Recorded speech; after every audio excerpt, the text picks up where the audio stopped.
อยู่บ้านเอาวะไงอุ้มไงอุ้มไม่ยังแหละ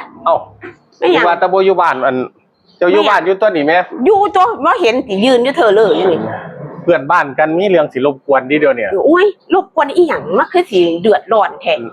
เจ้าเดือดร้อนสิไปหายืมพื้นข่อยก็บ่สะดวกคือมายืมเจ้านะ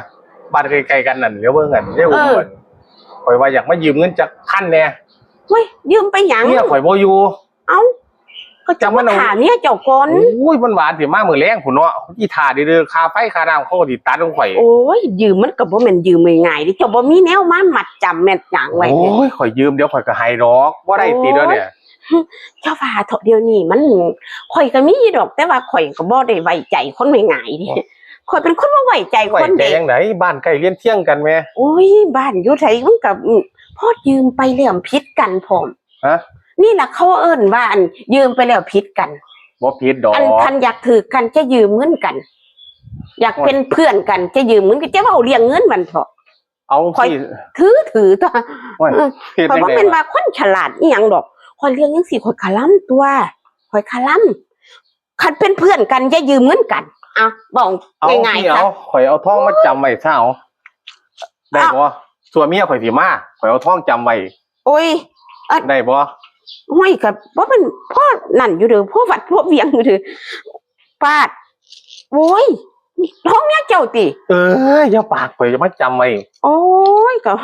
จังซี่ก็พ่อเว้าน้ำอยู่เด้อันคนน่ะข่อยก็บ่เป็นว่าแต่เจ้าดอกข่อยบ่ได้ว่าเจ้าเด้ข่อยว่าคนอื่นอันเป็นเพื่อนกันจะยืมเหมือนกันอันจังซี่ก็พ่อให้ยืมอยู่แม่นบ่อันก็มัดจำไว้เนาะก็มัดจำนั่นล่ะก็บ่ได้ว่าหยังเนาะข่อยว่าผู้อื่นเขาบ่ได้ว่าเจ้าเด้อันที่ว่าข่อยเว้าเมื่อกี้ข่อยว่าผู้อื่นอันเพื่อนกันจะยืมเหมือนกันคันจังซี่ก็พอเป็นตาเว้าน้ำอยู่แม่อันเอาพันเดียวนึงติพันเดียวนึงดอกโอ้ย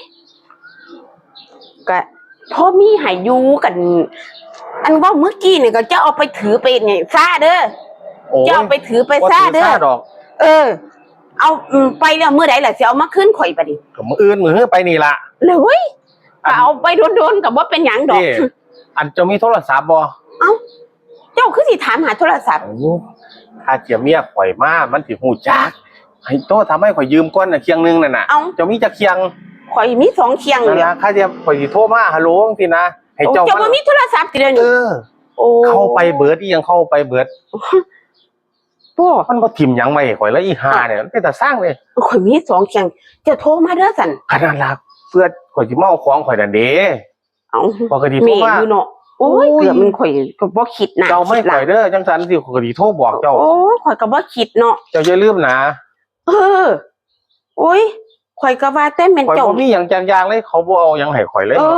ยคันนั้นก็เอาไว้นี่ล่ะน้ำข่อยล่ะเอาไว้นี่ล่ะอย่าลืมนะเดี๋ยวข่อยโทรมาหาเจ้าเด้อเจ้าโทรมาโลด